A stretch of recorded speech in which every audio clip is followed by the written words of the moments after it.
ಇವತ್ತು ನಾವು ಚಿಕ್ಕಮಗಳೂರು ಜಿಲ್ಲೆಯ ಒಂದು ಪ್ರೇಕ್ಷಣಿಕ ಸ್ಥಳವಾದಂತಹ ಬಾಬಾ ಬುಡಂಗಿರಿಯಲ್ಲಿದ್ವಿ. ಬಾಬಾ ಬುಡಂಗಿರಿ ದರ್ಗಾವನ್ನ ಸಂಪೂರ್ಣ ಅದರ ಮೇಲ್ವಿಚಾರಣೆ ಮಾಡ್ಕೊಳ್ಳುವಂತ ಅವರ ವಂಶಸ್ಥರು ಏನಿದ್ದಾರೆ ಅವರು ಇವತ್ತು ನಮ್ಮ ಜೊತೆಲಿದ್ದಾರೆ. ನಾವು ಅವರೊಂದಿಗೆ ಸಂಪೂರ್ಣವಾಗಿ ಈ ಬಾಬಾ ಬುಡಂಗಿರಿಯ ಇತಿಹಾಸ ಏನಾಗ್ತಾ ಇದೆ, ಇಲ್ಲಿ ಏನ್ ಬೆಳವಣಿಗೆ ನಡೀತಾ ಇದೆ, ಮೊದಲು ಹೇಗಿತ್ತು, ಇನ್ನು ಏನ್ ಆಗ್ಬೇಕು ಇಲ್ಲಿ ಅನ್ನೋದನ್ನ ಸಂಪೂರ್ಣವಾಗಿ ನಾವು ಚರ್ಚೆ ಮಾಡೋಣ. ಸರ್, ನಿಮ್ಮ ಪರಿಚಯ ಒಂದು ಮಾಡ್ಕೊಳ್ಳಿ. ನನ್ನ ಹೆಸರು ಸೈಯದ್ ಫಕ್ರುದ್ದೀನ್ ಶಾ ಖಾದ್ರಿ ಅಂತ. ನಾವು ಇಲ್ಲಿ ಏನು ಸೈಯದ್ ಬುಡೀನ್ ಶಾ ಖಾದ್ರಿ ಅಂತ ಇದ್ದಾರೆ, ಅವರ ವಂಶಸ್ಥರಾಗಿರ್ತೀವಿ. ಏನು ಸಜ್ಜಾದ ನಶೀನ್ ಸೈಯದ್ ಬುಡೀನ್ ಶಾ ಖಾದ್ರಿ ಅಂತ, ಇಸ್ಮಾಯಿಲ್ ಶಾ ಖಾದ್ರಿ ಆದಮೇಲೆ ಸೈಯದ್ ಬುಡೀನ್ ಶಾ ಖಾದ್ರಿ ಇರ್ತಾರಲ್ಲ, ಅವರ ವಂಶಸ್ಥರಾಗಿರ್ತೀವಿ.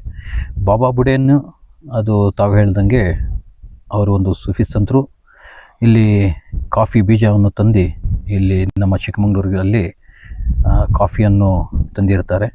7 ಬೀಜ ತಗೊಂಡು ಬಂದುಬಿಟ್ಟು ಇಲ್ಲಿ ಹಾಕುವಾಗ ಈ ಪ್ರಕೃತಿಯಲ್ಲಿ ಮೊದಲಾಗಿ ನಮ್ಮ ದೇಶದಲ್ಲಿ ಕಾಫಿಯನ್ನು ನಾವು ನಮ್ಮ ಚಿಕ್ಕಮಗಳೂರು ಜಿಲ್ಲೆಗೆ ಸಿಗುತ್ತೆ. ಸೂಫಿ ಪಂಥ ಅಂದರೆ ಎಲ್ಲ ಹಿಂದೂ, ಮುಸಲ್ಮಾನರು, ಕ್ರೈಸ್ತರು ಎಲ್ಲರಿಗೆ ಕೂಡ ಒಗ್ಗಟ್ಟಿನಲ್ಲಿ ಎಲ್ಲರಿಗೆ ತಗೊಂಡವರು ಅವರು ಒಂದು ಹಿರಿಯರಾಗಿರ್ತಾರೆ. ಸರ್, ಇಲ್ಲಿ ನೀವು ಸೂಫಿ ಪಂಥ ಅಂತ ಹೇಳ್ತಾ ಇದ್ರಿ. ಪುರಾಣದಲ್ಲಿ ಮತ್ತು ಇತಿಹಾಸದಲ್ಲಿ ಸೂಫಿ ಪಂಥ ಮತ್ತು ನಾಥ ಪಂಥ ಕೂಡ ಎರಡೂ ಕೂಡ ಇಲ್ಲಿ ಇತ್ತು ಅನ್ನೋ ಉಲ್ಲೇಖ ಇದೆ. ಇದ್ರ ಬಗ್ಗೆ ನಿಮ್ಮ ಅಭಿಪ್ರಾಯ ಏನು? ಇದು ಏನು ಗೊತ್ತಾ, ಇಲ್ಲಿ ಈ ದರ್ಗಾ ಬಾಬಾ ಬುಡೇನ್ ದರ್ಗಾಕ್ಕೆ 3 ಗ್ರಾಮ ಆ ಟೈಮಲ್ಲಿ ಇನಾಮ್ ಆಗುತ್ತೆ. ಅದಕ್ಕೋಸ್ಕರ ಇನಾಮ್ ಅಂತ ಹೆಸರು ಇರೋದು. ಇನಾಮ್ ದತ್ತಾತ್ರೇಯ ಪೀಠ ಅದು ಒಂದು ಗ್ರಾಮ. ನಂತರ ಸುರುಗುಪ್ಪೆ ಹಾಗೂ ಜನ್ನತ್ ನಗರ ಇಲ್ಲಿ ಏನು ಕೆಳಗಡೆ ಇದೆ ಅದು ಜನ್ನತ್ ನಗರ ಆಗಿರುತ್ತೆ. ಜನ್ನತ್ ನಗರ, ದತ್ತಾತ್ರೇಯ ಪೀಠ ಗ್ರಾಮ ಹಾಗೂ ಸುರುಗುಪ್ಪೆ, ಇದು 3 ವಿಲೇಜು ನಮ್ಮ ಬಾಬಾ ಬುಡೇನ್ ದರ್ಗಕ್ಕೋಸ್ಕರ ಇನಾಮ್ ಆಗಿ ಕೊಟ್ಟಿರ್ತಾರೆ. ಅಂದರೆ ಏನಕ್ಕೋಸ್ಕರ ಅಂದರೆ ಇದರಲ್ಲಿ ಏನು ಈ ಭೂಮಿಯಲ್ಲಿ ಈ ಕಾಫಿಯನ್ನು ಬೆಳೆಸಿದ ಮೇಲೆ ಇದರಲ್ಲಿ ಏನು ನಮಗೆ ಇನ್ಕಮ್ ಸಿಗುತ್ತೆ, ಅದರಲ್ಲಿ ಈ ಫುಕ್ರಾಗಳಿಗೆ ಮತ್ತು ಭಕ್ತರಿಗೆ ಅವ್ರಿಗೆ ಏನು ಸವಲತ್ತಿದೆ ಅದು ಲಂಗರು, ಊಟದ ವ್ಯವಸ್ಥೆ, ನಂತರ ಅವ್ರಿಗೆ ಏನಾದರೆ ಸಹಾಯ ಮಾಡಬೇಕಂದ್ರೆ ಆ ದುಡ್ಡಲ್ಲಿ ಸಹಾಯ ಮಾಡಬೇಕು. ನಂತರ ಆ ಟೋಟಲ್ ಎಲ್ಲ ದರ್ಗಾ ಡೆವಲಪ್ಮೆಂಟ್ಗೋಸ್ಕರ ಇದು ಯೂಟಿಲೈಸ್ ಮಾಡಬೇಕಂತ ಆ ಟೈಮಲ್ಲಿ ಕಂಡೀಷನ್ ಹಾಕಿ ಕೊಟ್ಟಿರ್ತಾರೆ. ನಂತರ ಇಲ್ಲಿ ಏನಾಗಿದೆ ಅಂದರೆ ದತ್ತಾತ್ರೇಯ ಗುರುಗೆ ಏನು ಮಾಡಿದ್ರು, ಈ ದಾದಾ ಹಯಾತ್ ಮೀರ್ ಕಲಂದರ್, ಇಲ್ಲಿ ಈ ದರ್ಗಾದ ಒಳಗಡೆ ದಾದಾ ಹಯಾತ್ ಮೀರ್ ಕಲಂದರ್ ಅಂತ ಒಬ್ಬ ಹಿರಿಯರು ಬಂದಿರ್ತಾರೆ. ಅವರು ಒಂದು ಔಲಿಯಾ ಇಕ್ರಾಮ್, ಅವರು ಇಲ್ಲಿ ತಪಸ್ಸೆ ಕೂತಿರ್ತಾರೆ, ದಾದಾ ಹಯಾತ್ ಮೀರ್ ಕಲಂದರ್ ಅಂತ. ಅವ್ರಿಗೆ ಕೆಲವರು ದರ್ಶನ ಮಾಡುವಾಗ ಈ ದತ್ತಾತ್ರೇಯದ ಅವತಾರ ಅಂತ ಹೇಳ್ಕೊಂಡು ಬಂದರು. ಯಾಕಂದರೆ ಅವ್ರಿಗೆ ಹೆಸರು ಕೊಟ್ಟರು. ಯಾಕಂದರೆ ಹಿಂದೂ ಮುಸಲ್ಮಾನರು 2 ಜನ ಕೂಡ ಏನಾಗ್ತಿತ್ತು, ಅಲ್ಲಿ ಅವ್ರ ಮೇಲೆ ವಿಶ್ವಾಸ ಇಟ್ಕೊಂಡಿದ್ರು, ನಂಬಿಕೆ ಇಟ್ಕೊಂಡಿದ್ರು, ಈ ದರ್ಗಕ್ಕೆಲ್ಲ ಬರ್ತಾಯಿದ್ರು.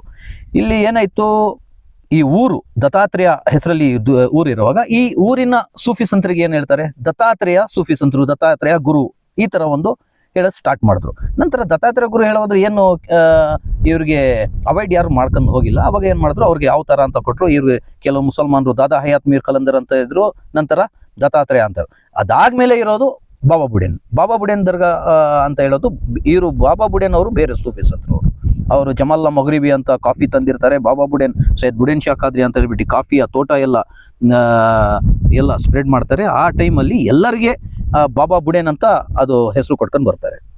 ಸರ್, ಈಗ ಗುಹೆ ಒಳಗೆ ಏನಿದೆ, ಒಂದು 4 ಸಮಾಧಿ ಏನಿದೆ, ಆ ಸಮಾಧಿ ಯಾರ್ದು? ಅದು ಸಮಾಧಿ ಜಿನ್ನಾರ್ ಮಾಲಿಕ್, ಕಬೀರ್ ಮಾಲಿಕ್, ವಜೀರ್ ಮಾಲಿಕ್, ಸಗೀರ್ ಮಾಲಿಕ್ ಅಂತ 4 ಅವರ ಶಿಷ್ಯಂದ್ರದ, ದಾದಾ ಹಯಾತ್ ಮೀರ್ ಕಲಂದರ್ನ ಶಿಷ್ಯಂದ್ರದು ಗೋರಿಗಳಂತ ಒಂದು ಇತಿಹಾಸ ಇದೆ.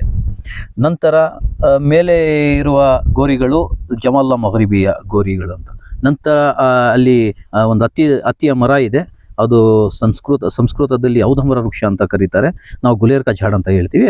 ಆ ವೃಕ್ಷದ ಒಳಗಡೆ, ಚೌಕಂಡಿ ಒಳಗಡೆ ಸೈಯದ್ ಬುಡೀನ್ ಶಾ ಖಾದ್ರಿ ಅವರ, ನಂತರ ಸೈಯದ್ ಮೀರಾನ್ ಶಾ ಖಾದ್ರಿ ಹಾಗೂ ಸೈಯದ್ ಹುಸೇನ್ ಶಾ ಖಾದ್ರಿ ಅವರ ಫ್ಯಾಮಿಲಿಯವ್ರದ್ದು ಕೂಡ ಅಲ್ಲಿ ಗುರಿಗಳಿದೆ. ಸರ್, ಈಗ ನೀವು ಏನು 4 ಒಳಗೆ ಸಮಾಧಿಯಲ್ಲಿರುವಂತಹ 4 ವ್ಯಕ್ತಿಗಳ ಮಹಾನ್ರ ಹೆಸರು ಹೇಳಿದ್ರಿ, ಬಾಬಾ ಬುಡಂಗಿರಿ ಹೆಸರು ಹೇಳಿದ್ರಿ, ಜಮಾಲ್ ಮಗ್ರಿಬಿ ಅವರ ಹೆಸರು ಹೇಳಿದ್ರಿ.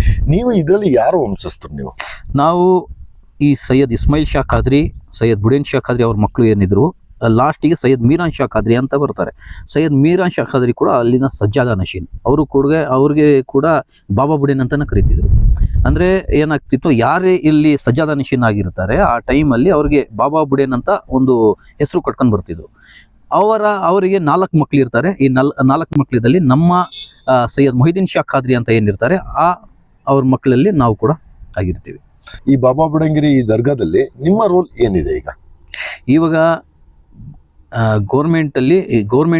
ಗೌರ್ಮೆಂಟ್ ಅಂಡರ್ ಇದೆ ಇದು. ಇವಾಗ ಏನು ಮಾಡ್ಕೊಂಡಿದೆ ಅಂದರೆ ಮುಜರೈ ಅಂಡರ್ ಇದೆ. ಯಾವಾಗ ಏನಾಯ್ತಂದ್ರೆ ಇವಾಗ ವಕ್ಫ್ಗೆ ಯಾವಾಗ ಇಲ್ಲಿ ಸೇರ್ಪಡೆ ಆಯಿತು ಆವಾಗ ಏನು ಮಾಡಿದ್ರು, ಆ ಟೈಮಲ್ಲಿ ವಕ್ಫ್ಗೆ ಹೋಗೋದ್ ವಿನ ಇದು ಮುಜರೈಯಲ್ಲಿ ಏನು ಹಳೆ ಮೊಹಮ್ಮದನ್ ಸಂಸ್ಥೆ ಅಂತ ಇತ್ತು. ಇದು ಮುಜರೈ ಅಲ್ಲಿ ಮೊಹಮ್ಮದನ್ ಸಂಸ್ಥೆಯಾಗಿ ಶ್ರೀ ಗುರು ದತ್ತಾತ್ರೇಯ ಬಾಬಾಬುಡನ್ ಸ್ವಾಮಿ ದರ್ಗಾ ಇದೆ. ಅದು ತಾವು ಮುಜರೈ ಮ್ಯಾನ್ಯಲ್ನ ಚಾಪ್ಟರ್ 11 ಅದರಲ್ಲಿ ಮೊಹಮ್ಮದನ್ ಸಂಸ್ಥೆಯಲ್ಲಿ ಹಲವು ಮೊಹಮ್ಮದನ್ ಸಂಸ್ಥೆ ಇದೆ, ಅದರಲ್ಲಿ ಶ್ರೀ ಗುರು ದತ್ತಾತ್ರೇಯ ಬಾಬಾಬುಡನ್ ಸ್ವಾಮಿ ದರ್ಗಾ ಅಂತ ಇದೆ.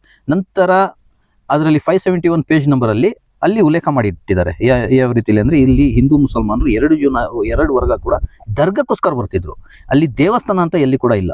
ಆದರೆ ಮುಜರಾಯಿ ಇಲಾಖೆಗೆ ಹೋಗ್ಮೇಲೆ ಇಲ್ಲಿ ಏನಾಯಿತು, ಇಲ್ಲಿನ ಚೇಂಜಸ್ ಮಾಡ್ಕೊಂಡು ಬಂದರು. ಯಾಕಂದರೆ ಇಲ್ಲಿಯ ಕೆಲವು ಅಧಿಕಾರಿಗಳು ಹಾಗೂ ಇಲ್ಲಿ ಪಾಲಿಟಿಕ್ಸ್ ಬೆನಿಫಿಟ್ ತಗೋಕ್ಕೋಸ್ಕರ ಈ ಸಂಸ್ಥೆಯನ್ನು ಏನು ಮಾಡ್ಕೊಂಡು ಹೋದ್ರು, ಇಲ್ಲಿ ಒಂದು ಹಿಂದೂ ಜನಾಂಗದ ಪೀಠ ಪೀಠ ಇದೆ. ಪೀಠ ಅಂದರೆ ಅದು ಟೋಂಬು, ಎಲ್ಲಿ ದಾದಾ ಹಯಾತ್ ಮೀರ್ ಖಲಂದರ್ ಕೂತಿದ್ರು ಆ ಸ್ಥಳಕ್ಕೆ ಟೋಂಬಿಗೆ ಅದು ಗಾದಿ ಅಂತ ಹೇಳ್ತೀವಿ. ಗಾದಿಯಲ್ಲಿ ಅದು ಪೀಠ ಅಂತನ ಕರೀತಾರೆ.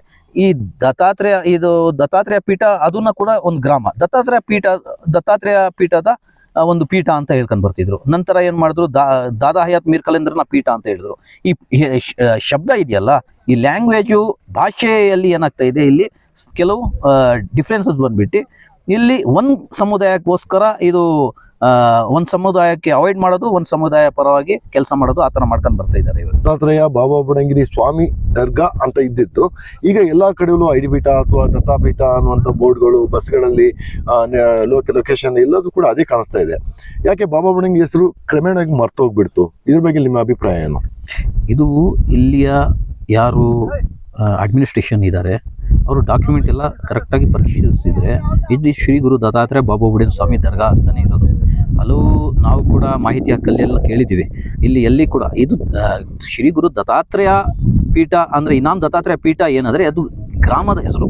ಇದು ಇದಕ್ಕಿಂತ ಹಿಂದೆ ಕೂಡ ಇಷ್ಟು ಎಕರೆ ಬೌಂಡ್ರಿ ಶ್ರೀ ಗುರು ದತ್ತಾತ್ರೇಯ ಬಾಬಾಬುಡನ್ ಸ್ವಾಮಿ ದರ್ಗಾ ಅಂತ ಅದು ಗ್ರಾಮದ ಹೆಸರು ಇದೆ. ಈ ಗ್ರಾಮದ ಹೆಸರೇ ಅವರು ಉಲ್ಲೇಖ ಮಾಡ್ತಾರೆ ವಿನ ಈ ದರ್ಗಾದ ಹೆಸರು ಏನು ಮಾಡ್ತಿದ್ದಾರೆ ಇವರು ಅವಾಯ್ಡ್ ಮಾಡ್ಕೊಂಡು ಬಂದು ಇಲ್ಲಿ ಟೋಟಲ್ ಡಿಸ್ಟರ್ಬ್ ಮಾಡೋಕ್ಕೆ ಪ್ರಯತ್ನ ಪಡ್ತಿದ್ದಾರೆ. ಆದರೆ ನಮ್ಮ ಹೋರಾಟ ಕೂಡ ಕಾನೂನು ರೀತಿಯಲ್ಲಿ, ಯಾಕಂದರೆ ನಮ್ಮ ಸಂವಿಧಾನ ಇದೆಯಲ್ಲ, ಈ ಸಂವಿಧಾನ ಅಡಿಯಲ್ಲಿ ನಾವು ಹೋರಾಟ ಮಾಡಿದ್ರೆ ನಮಗೆ ಜಯ ಇದೆ. ಈ ಒಂದು ಬಾಬಾ ಬುಡಂಗಿ ವಿಷಯದಲ್ಲಿ ರಾಜಕೀಯವಾಗಿ ಹಿಂದೂ ಜನಾಂಗವನ್ನ ಮನಸ್ಸನ್ನು ಒಡೆಯೋದಾಗಿರ್ಬೋದು, ಮುಸಲ್ಮಾನರ ಹೃದಯ ಒಡೆಯೋದಾಗಿ ಈ ರೀತಿ ಎಲ್ಲ ಆಯ್ತು. ಬಾಬಾ ಬುಡಂಗಿನ ವಂಶಸ್ಥರಾಗಿ ನೀವು ಆ ಟೈಮಲ್ಲಿ ಏನು ಸ್ಟೆಪ್ ತೆಗೆದ್ರಿ ನೀವು? ಅದರಲ್ಲಿ ನಾವು ಎಲ್ಲ ಆ ಟೈಮಲ್ಲಿ ನಮ್ಮ ಪ್ರಾಯ ಎಲ್ಲ ಕಡಿಮೆ ಇತ್ತು, ಭಾಳ ನಾವು ಸ್ಕೂಲಲ್ಲೆಲ್ಲ ಹೋಗ್ತಿದ್ವಿ. ಆದರೆ ನಮ್ಮ ಈ ವಂಶಸ್ಥರಲ್ಲಿ ಶಾಖಾದ್ರಿ ಅಂತ ಇರ್ತಾರೆ. ಶಾಖಾದ್ರಿಗಳಂದರೆ ಆ ಹಿರಿಯವರು, ಗುರುಗಳು. ಅದಕ್ಕೆ ಒಬ್ಬರು ಲೀಡರ್ ಆಗಿ ಸಜ್ಜಾದ ನಶೀನ್ ಅಂತ ಇರ್ತೀವಿ, ಅವರೇ ಮ್ಯಾನೇಜ್ಮೆಂಟ್ ಎಲ್ಲ ಮಾಡ್ಬೋದು. ಸಜ್ಜಾದ ನಶೀನ್ ಅಂಡರಲ್ಲಿ ಎಲ್ಲ ನಡೀತಾ ಇತ್ತು. ಅವಾಗ ಅವರಿಗೆ ಯಾವ ರೀತಿಯಲ್ಲಿ ಆ ಟೈಮಲ್ಲಿ ತೀರ್ಮಾನ ತಗೊಂಡಿದ್ದಾರೆ ನಮಗೆ ಅಷ್ಟು ನಾಲೆಜ್ ಇಲ್ಲ. ಆದರೆ ಇವಾಗ ನಮ್ಮ ಇತ್ತೀಚೆಗೆ ಆ ಟೈಮಲ್ಲಿ ಅವರು ಕೂಡ ಲೀಗಲ್ ಬ್ಯಾಟಲ್ ಮಾಡ್ಕೊಂಡು ಬರ್ತಿದ್ದಾರೆ. ಅವರು ಇತ್ತೀಚೆಗೆ ಸುಪ್ರೀಂ ಕೋರ್ಟ್ ತನಕ ಲೀಗಲ್ ಬ್ಯಾಟಲಲ್ಲಿ ಅವರು ಸಜ್ಜಾದ ನಶೀನ್ ಇದ್ದಾರೆ.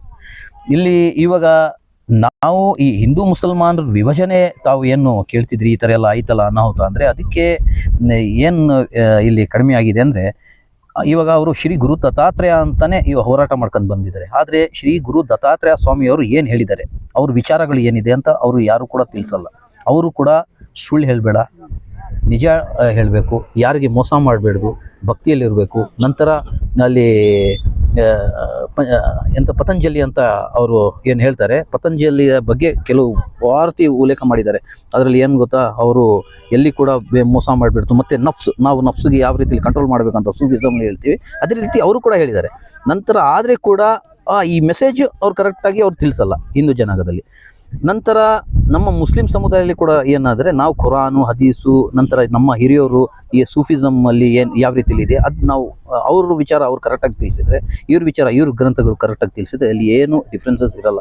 ಅದು ಆವಾಗ ನಾವು ಪ್ರೀತಿ ವಿಶ್ವಾಸದಿಂದ ತಗೊಂಡು ಹೋಗ್ಬೋದು. ಈ ಪ್ರಯತ್ನ ನಾವು ಮಾಡಬೇಕು, ಅದೇ ಸೂಫಿಸಮ್ ಅಂತ ನಾವು ಹೇಳ್ತೀವಿ.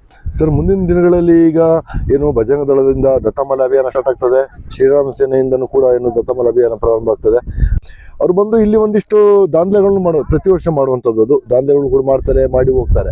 ಅದಾದ ನಂತರ ಇಲ್ಲಿನ ಮುಸ್ಲಿಂ ಸಮುದಾಯ ಅಥವಾ ಇಲ್ಲಿನ ಜಾತ್ಯತೀತ ನಿಲುವಿರುವಂಥ ವ್ಯಕ್ತಿಗಳು ಕೇವಲ ಒಂದು ಸ್ಟೇಟ್ಮೆಂಟ್ ಕೊಡ್ತಾರೆ, ಅಲ್ಲಿಂದ ಅಲ್ಲಿಗೆ ಮುಗ್ದೋಗುತ್ತೆ.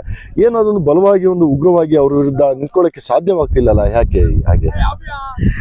ಅದರಲ್ಲಿ ಟೋಟಲ್ ಫೇಲ್ ಅದು ಏನಂದರೆ ನಮ್ಮ ಅಡ್ಮಿನಿಸ್ಟ್ರೇಷನ್ ಇಂದು ನಂತರ ಆ ಟೈಮಲ್ಲಿ ಏನು ಸರ್ಕಾರ ಇರುತ್ತೆ ಅದು ನಾವು ಕಂಟ್ರೋಲಲ್ಲಿ ತಗೊಂಡು ಹೋಗ್ಬೇಕಾಗುತ್ತೆ.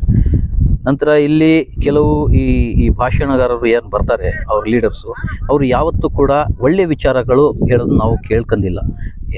ಇನ್ ಕೇಸ್ ಅವ್ರ ಹೆಸರು ನಾವು ಇವಾಗ ಹೇಳ್ದಂಗೆ ಅವರು ಬರೋದು ದತ್ತ ಜಯಂತಿ ಮಾಡ್ತೀವಿ ಅಂತ, ಆದರೆ ದತ್ತಾತ್ರೇಯ ಅವರು ಏನು ಹೇಳಿದ್ದಾರೆ, ಅವರ ತಂದೆಯವರು ಮಹರ್ಷಿಗಳಾದ ಅತ್ರಿ ಅವರು ಏನು ಹೇಳಿದ್ದಾರೆ, ಈ ಅನುಸೂಯ ದೇವಿ ಅವ್ರ ತಾಯಿಯವರು ಏನು ಹೇಳಿದ್ದಾರೆ, ಈ ವಿಚಾರಗಳು ಹೇಳಿದರೆ ಯಾವತ್ತೂ ಕೂಡ ಅವರು ಹಿಂದೂ ಮುಸಲ್ಮಾನರು ಅಂತ ಬರೋಲ್ಲ. ಯಾಕಂದರೆ ಪ್ರೀತಿಯಲ್ಲಿ ಹೋಗ್ತಾರೆ.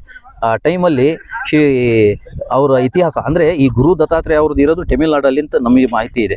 ಯಾಕಂದರೆ ತಮಿಳ್ನಾಡಲ್ಲಿ ಅತ್ರಿಯವರು ಕೂಡ ಅತ್ರಿಯವರು ಮಹರ್ಷಿಗಳಾದ ಅತ್ರಿಯವರು ಮತ್ತು ಅನುಸೂಯ ದೇವಿ ಅವ್ರದ್ದು ಅಲ್ಲಿ ಆಶ್ರಮ ತಮಿಳ್ನಾಡಲ್ಲಿ ಇತ್ತು. ಅಲ್ಲೇ ದತ್ತಾತ್ರೇಯ ಅವರು ಕೂಡ ಹುಟ್ಟಿರೋದು ಅಂತ ಅಲ್ಲಿ ಇರ್ಬೋದು. ಆದರೆ ಅವರು ತಿಳಿಸಿರೋದು ಮಾಹಿತಿ ಮತ್ತು ಅವರು ನಮಗೆ ತಿಳಿಸ್ಕೊಟ್ಟಿರೋದು ಎಲ್ಲ ವಿಚಾರಗಳು ಎಲ್ಲ ನಾವು ತಿಳ್ಕೊಂಡ್ರೆ ಅಲ್ಲಿ ಎಲ್ಲಿ ಕೂಡ ಅವರು ಈ ಥರ ಎಲ್ಲ ಬೇರೆ ಧರ್ಮಕ್ಕೆ ಬೈರಿ ಆ ಥರ ಎಲ್ಲ ಹೇಳ್ಕೊತಿಲ್ಲ. ಯಾಕಂದರೆ ರಾಮ ಮತ್ತು ಲಕ್ಷ್ಮಣ ಅವರು ಮತ್ತು ಸೀತಾ ಅವರು ಅಲ್ಲಿ ಏನೋ ಅವರ ಎಲ್ಲಿದ್ರು ಅವರು UP ಅಯೋಧ್ಯದಲ್ಲಿ ಎಲ್ಲಿದ್ರು ಅಲ್ಲಿ ಎಲ್ಲ ಸ್ವಲ್ಪ ಡಿಸ್ಟರ್ಬೆನ್ಸ್ ಇಲ್ಲಿ ಇರುವಾಗ ಅವ್ರು ಏನು ಮಾಡ್ತಾರೆ, ತಮಿಳ್ನಾಡಿಗೆ ಬರ್ತಾರೆ. ಏನಕ್ಕೋಸ್ಕರ ಇಲ್ಲಿ ಪೀಸ್ ಇದೆ ಅಂತ ಹೇಳ್ಬಿಟ್ಟು, ಇವ್ರ ಆಶ್ರಮದಲ್ಲಿ ಇದ್ದರೆ ನಮಗೆ ಪೀಸ್ ಸಿಗುತ್ತೆ ಅಂತ. ಅಂದರೆ ಈ ಸೌತ್ ಇಂಡಿಯಾ ಏನಿದೆ ಇಲ್ಲಿ ಎಲ್ಲಿ ಕೂಡ ನಾವು ಸೂಫಿಸಮ್ಲಿ ನಡ್ಕೊಂಡು ಹೋಗ್ತೀವಿ. ಅಲ್ಲಿ ಹಿಂದೂ ಧರ್ಮ ಇರಲಿ, ಮುಸ್ಲಿಮ್ಸ್ ಇರಲಿ, ಕ್ರೈಸ್ತರು ಇರಲಿ, ಎಲ್ಲಿದ್ರೆ ಪ್ರೀತಿ ವಿಶ್ವಾಸದಲ್ಲಿ ತಗೊಂಡು. ಆದರೆ ನಮ್ಮ ಧರ್ಮ ಏನು ಹೇಳುತ್ತೆ ಅದನ್ನ ನಾವು ತಿಳಿಸ್ಬೇಕು. ಹಿಂದೂ ಧರ್ಮ ಏನು ಹೇಳುತ್ತೆ ಅದು ತಿಳಿಸ್ಬೇಕು, ಮುಸಲ್ಮಾನ್ ಧರ್ಮ ಏನು ಹೇಳುತ್ತೆ ಅದು ವಿಚಾರಗಳು ಅವ್ರು ತಿಳಿಸ್ಬೇಕು, ಕ್ರೈಸ್ತ ಧರ್ಮ ಅಲ್ಲಿ ಅವ್ರ ಗ್ರಂಥದಲ್ಲಿ ಏನು ಹೇಳುತ್ತೆ ಅದು ತಿಳ್ಸ್ಕೊಂಡು ಹೋದ್ರೆ ಎಲ್ಲಿ ಕೂಡ ಇಲ್ಲಿ ಡಿಸ್ಟರ್ಬ್ ಆಗಲ್ಲ. ಈಗ ಬಾಬಾ ಬುಡಂಗಿರಿ ಅನ್ನೋದು ಏನು ಮುಸಲ್ಮಾನರಿಗೆ ಆಗ್ಬೇಕೋ ಅಥವಾ ಹಿಂದೂ ಮುಸಲ್ಮಾನರು ಐಕ್ಯತೆಯಿಂದ ಬಾಳುವಂತ ಒಂದು ಕೇಂದ್ರ ಆಗಿರ್ಬೇಕಾ? ಇದ್ರ ಬಗ್ಗೆ ನಿಮ್ಮ ಅಭಿಪ್ರಾಯ ತಿಳಿಸಿ. ಇಲ್ಲಿ ನಾವು ನಮ್ಮ ಕಾನೂನು, ನಮ್ಮ ಸಂವಿಧಾನ ಏನು ಹೇಳುತ್ತೆ, ಮತ್ತು ಸುಪ್ರೀಂ ಕೋರ್ಟ್ನ ಒಂದು 1991ನ ಒಂದು ಆದೇಶ ಕೂಡ ಇದೆ, ಪ್ಲೇಸಸ್ ಆಫ್ ವರ್ಷಿಪ್ ಆ್ಯಕ್ಟ್ ಅಂತ. ಅಲ್ಲಿ 1947ರ ಹಿಂದೆ ಏನಿತ್ತು ಅದೇ ಇರಬೇಕಂತ ಸ್ಟ್ರಕ್ಚರ್ಸ್. ಅದು ನಾವು ಮರ್ಯಾದೆ ಕೊಡಬೇಕಲ್ವಾ? ಖಂಡಿತ ಅಲ್ವಾ? ಅಂದರೆ 1947ರ ಹಿಂದೆ ಮುಜರೈ ಮ್ಯಾನ್ವಲ್ ಚಾಪ್ಟರ್ 11 ಇದು ಯಾವ ಸಂಸ್ಥೆ? ಮೊಹಮ್ಮದನ್ ಸಂಸ್ಥೆ ಅಂದರೆ ಗುರು ದತ್ತಾತ್ರೇಯ ಬಾಬಾ ಬುಡನ್ ಸ್ವಾಮಿ ದರ್ಗಾ. ಅಲ್ಲಿ ಎಲ್ಲಿ ಕೂಡ ದೇವಸ್ಥಾನ ಮೆನ್ಷನ್ ಇಲ್ಲ, ದರ್ಗಾ ಅಂತಾನೆ. ದರ್ಗಕ್ಕೆ ಹಿಂದೂ ಮುಸಲ್ಮಾನರು ಬರ್ತಾ ಇದ್ರು. ನಾವು ಯಾವತ್ತೂ ಕೂಡ ಹಿಂದೂ ಅವರು ಬರಬೇಡಿ, ಮುಸಲ್ಮಾನರು ಬರಬೇಡಿ, ಕ್ರೈಸ್ತರು ಬರಬೇಡಿ ಅಂತ ನಾವು ಎಲ್ಲಿ ಕೂಡ ಹೇಳಲ್ಲ. ಈ ದರ್ಗಕ್ಕೋಸ್ಕರ ಎಲ್ಲರೂ ಕೂಡ ಬರ್ಬೋದು. ಎಲ್ಲ ಸೂಫಿ ಸಂತರು ಏನು ಮಾಡ್ತಾರೆ, ಅಜ್ಮೀರ್ ದರ್ಗಾದಲ್ಲಿ ಕೂಡ ಹಿಂದೂ ಮುಸಲ್ಮಾನರು ಎಲ್ಲರೂ ಕೂಡ ಹೋಗ್ತಾರೆ. ಇಲ್ಲಿ ನಮ್ಮ ಲಕ್ಷ್ಮೇಶ್ವರಲ್ಲಿ ತೂದ್ನನ್ನ ಅಂತ ಇದ್ದಾರೆ, ಅಲ್ಲಿ ಕೂಡ ಹೋಗ್ತಾರೆ. ಸಾಯಿಬಾಬಾ ಅವರು ಕೂಡ ಸೂಫಿ ಸಂತರು, ಅವ್ರ ಹತ್ರ ಎಲ್ಲರೂ ಕೂಡ ಹೋಗ್ತಾರೆ. ಈ ಥರ ದರ್ಗಕ್ಕೆ ಯಾರು ಕೂಡ ಒಂದು ಧರ್ಮ ಅವರು ಬರಬೇಕು ಅಂತ ನಾವು ಎಲ್ಲಿ ಕೂಡ ಇಲ್ಲ. ಆದರೆ ನಾವು ಏನು ಹೇಳ್ತಿದ್ವಿ, ಇದು ಮೊಹಮ್ಮದನ್ ಸಂಸ್ಥೆ ಆದಮೇಲೆ ಇದು ಮೊಹಮ್ಮದನ್ ಸಂಸ್ಥೆಯಾಗಿ ಉಳಿಬೇಕು. ಇಲ್ಲಿ ಏನು ಆಚರಣೆ ಎಲ್ಲ ಇರುತ್ತೆ ಅದು ಮೊಹಮ್ಮದನ್ ರಿಚುವಲ್ಸ್ ಲೆಕ್ಕದಲ್ಲಿ ಹೋಗಬೇಕು. ಇಲ್ಲಿ ನಾವು ಎಲ್ಲಿ ಕೂಡ ಸಮಾಧಿ ಹತ್ರ ಈ ಗೋರಿಗಳಿರುವಾಗ, ಖಬ್ರಸ್ತಾನ್ನಲ್ಲಿ ಇರುವಾಗ ನಾವು ದೇವಸ್ಥಾನ ಕಟ್ತೀವಿ, ನಾವು ಐಡಲ್ ತಗೊಂಡು ಬರ್ತೀವಿ, ನಾವು ಹಿಂದೂ ದೇವಸ್ಥಾನ ಮಾಡ್ತೀವಿ ಅಂತ ಬರ್ತಾರಲ್ಲ, ಅವರ ಧರ್ಮಕ್ಕೆ ವಿರುದ್ಧವಾಗಿ ನಡ್ಕೊಂತಿದ್ದಾರೆ ನಾನು ಹೇಳಕ್ಕೆ ಇಷ್ಟಪಡ್ತೀನಿ. ಓಕೆ ಸರ್, ಧನ್ಯವಾದಗಳು. ಅಟ್ ನ್ಯೂಸ್ ಕನ್ನಡಕ್ಕೆ ನಿಮ್ಮ ಒಂದು ಸಂದರ್ಶನ ನೀಡಿದ್ರಿ, ಉತ್ತಮವಾದ ಮಾಹಿತಿಯನ್ನು ಕೂಡ ನೀಡಿದ್ರಿ. ಧನ್ಯವಾದಗಳು. Thank you. ವೀಕ್ಷಕರೇ, ಇದಾಗಿತ್ತು ಇವತ್ತಿನ ಸಂದರ್ಶನ. ಈಗಾಗಲೇ ಶಾಖಾದ್ರಿ ಅವರ ವಂಶಸ್ಥರು ಈಗಾಗಲೇ ಹೇಳಿದ್ರು, ಶಾಂತಿ ಇರಬೇಕು, ಸೌಹಾರ್ದ ಇರಬೇಕು ಅನ್ನುವಂಥದ್ದು. ಖಂಡಿತವಾಗ್ಲೂ ಸರ್ವ ಜನಾಂಗದ ಶಾಂತಿಯ ತೋಟ ಅನ್ನುವಂತ ಹೆಸರಿರುವಂತ ಈ ಕರ್ನಾಟಕದಲ್ಲಿ ಸರ್ವರು ಕೂಡ ಶಾಂತಿಯಿಂದ ಬದುಕಬೇಕು. ಈಗಾಗಲೇ ಈ ಬಾಬಾ ಬುಡಂಗಿರಿಯಲ್ಲಿ ಬಾಬಾ ಬುಡನ್ ಮತ್ತು ದತ್ತಾಪೀಠ ಅನ್ನೋ ಹೆಸರಿನಲ್ಲಿ ಹಲವಾರು ಸಮಸ್ಯೆಗಳು ನಡೆದಿದೆ. ಈ ಸಮಸ್ಯೆಗಳು ನಡೆದಿದೆ ಅನ್ನೋದಕ್ಕಿಂತಲೂ ಕೂಡ ರಾಜಕೀಯವಾಗಿ ಬಹಳಷ್ಟು ಬೆಳವಣಿಗೆ ಆಗಿದೆ. ಇದು ಇವತ್ತಿನ ವಿಶೇಷ.